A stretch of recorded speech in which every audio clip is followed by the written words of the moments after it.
बहुत समय पहले की बात है। जनकपुर नाम का एक गांव था। वह गांव आसपास के सभी गांवों से बड़ा था। जनकपुर गांव में एक किसान अपनी पत्नी और बच्चों के साथ रहता था। उस किसान का नाम रामू था। रामू खेती करने में सबसे तेज था, क्योंकि वह कई सालों से खेती कर रहा था। रामू अपना घर चलाने के लिए दिन भर खेतों में काम करता रहता था और शाम होते होते घर लौट जाता था। एक दिन रामू सुबह जल्दी उठ जाता है और फिर बाहर 2 चक्कर लगा के घर चला जाता है।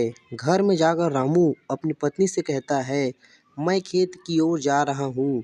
आज घर आने में थोड़ा लेट हो जाएगा, तो तुम मेरे लिए खाना खेत में ही ले आना। उसके बाद रामू खेत की ओर चला जाता है और फिर खेत में काम करने लगता है।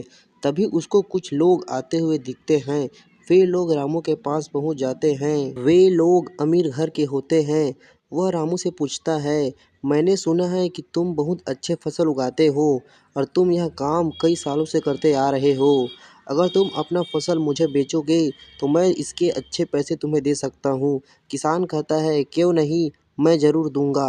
फिर दोनों बातें कर रहे होते हैं। उसके बाद वह रामू से कहता है, तो ठीक है, फसल तैयार होने के बाद हमारे कुछ आदमी तुम्हारे घर आकर फसल ले जाएंगे। फिर वह वहाँ से चला जाता है। रामू वापिस अपने काम में लग जाता है। फिर थक कर वह थोड़ा सा आराम करने बैठ जाता है। थोड़ी देर बाद उसकी पत्नी खाना लेकर पहुंच जाती है। फिर रामू खाना आराम आराम से खा रहा होता है।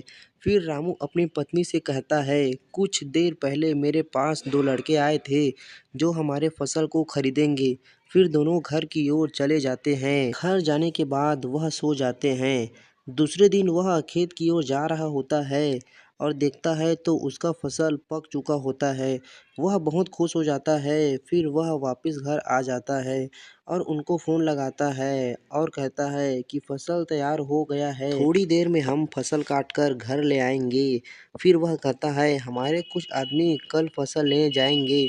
उसके बाद दोनों सो जाते हैं। जब वह सुबह उठते हैं तो उन्हें पता चलता है कि अनाज की चोरी हो गई है। दोनों उदास हो जाते हैं और सोचते हैं कि हम उन लोगों को क्या कहेंगे। फिर 2 लोग आते हैं अनाज लेने के लिए। तो रामू कहता है, अनाज की चोरी हो गई है।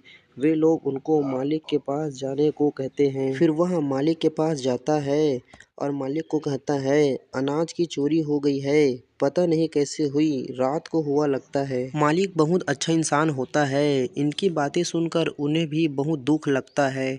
मालिक रामू से कहता है, तुम चिंता मत करो, हम दोनों पुलिस के पास जाकर इसकी रिपोर्ट लिखवाएंगे।